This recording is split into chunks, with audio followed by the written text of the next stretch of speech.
안녕하세요. 한 주간의 경남경찰 소식을 전해드릴 이미지 경장입니다. 경기 불황이 장기화되면서 전화나 휴대전화, 문자를 이용한 대출 사기가 끊이지 않고 있는데요. 사기 수법도 날로 진화되면서 피해 금액도 커집니다.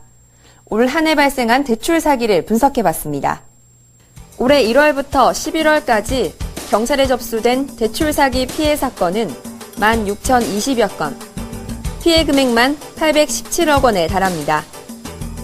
경찰에 접수된 대출 사기 피해 사건을 분석해보니 대출을 이유로 보증보험료 등을 요구해 가로채는 수법이 37%로 가장 많았으며 저금리 대출 예치금이나 공증료를 명목으로 돈을 가로채는 수법이 뒤를 이었습니다. 피해 연령대는 40대가 35%로 가장 많았고 50대가 그 뒤를 이었습니다. 또 대출 사기의 70%가 오전 10시부터 오후 3시 사이에 발생해 이 시간대에 대출을 미끼로 전화나 휴대전화 메시지가 올 경우 사기를 의심할 필요가 있습니다. 경남경찰은 연말연시 민생안전과 법질서 확립을 위한 대출 사기 특별단속을 강력하게 실시하고 대출 사기 피해 예방을 위한 홍보 활동을 강화할 계획입니다. 새벽 시간 휴대폰 매장에 침입해 고가의 스마트폰을 싹쓸이해간 40대 남성을 붙잡았습니다. 마산 동부경찰서 사건 소식입니다. 영업이 끝난 휴대전화 매장에 한 남성이 들이닥칩니다. 진열대에 놓인 스마트폰 28대를 순식간에 여행용 가방에 쓸어 담습니다. 40대 남성이 스마트폰을 싹쓸이하는 데 걸린 시간은 겨우 1분. 미리 준비한 도구로 유리창을 순식간에 부수고 매장에 침입했습니다. 피의자는 훔친 스마트폰을 작물업자에게 한 대당 20만 원에 팔아넘겨 700여만 원을 챙겼습니다.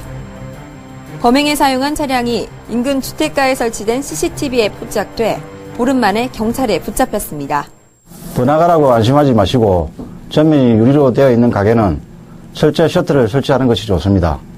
또 출입문 주변 CCTV와 경보기를 설치하는 것도 도난 피해를 예방할 수 있습니다.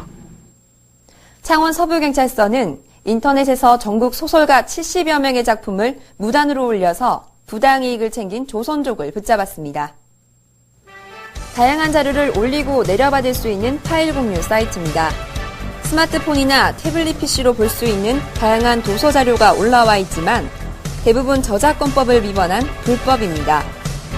조선족 불법 체류자 이모 씨는 지난 8월부터 10월까지 청소년들에게 인기가 많은 무협지나 판타지 소설 740여 권을 불법 복제해 무작위로 인터넷에 업로드했습니다. 창원 서부경찰서는 다른 사람 명의의 신분증을 도용해 아이디를 개설한 혐의로 이 씨를 주민등록법과 저작권법 등의 위반 혐의로 구속했습니다. 경남경찰은 불법 저작물이 인터넷에서 끊이지 않고 유포되는 만큼 이에 대한 수사를 강화할 계획입니다. 의령경찰서에서 온 훈훈한 소식인데요.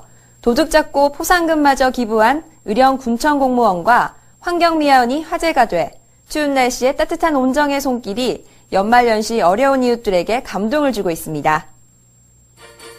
지난 9일 가정집에 침입해 물건을 훔치려다 주인에게 발각돼 도주하던 절도범을 의령군청 공무원과 환경미화원들이 붙잡았습니다. 의령경찰서에서는 이들에게 감사장을 전달하고 신고 포상금 30만 원을 전달했는데요. 이들은 포상금을 어려운 이웃에게 전달해달라고 전해 감동을 주고 있습니다. 내년부터 도로명 주소가 전면 시행되는데요. 이를 악용한 신종 보이스피싱 사례가 자주 발생해 주의가 요구되고 있습니다.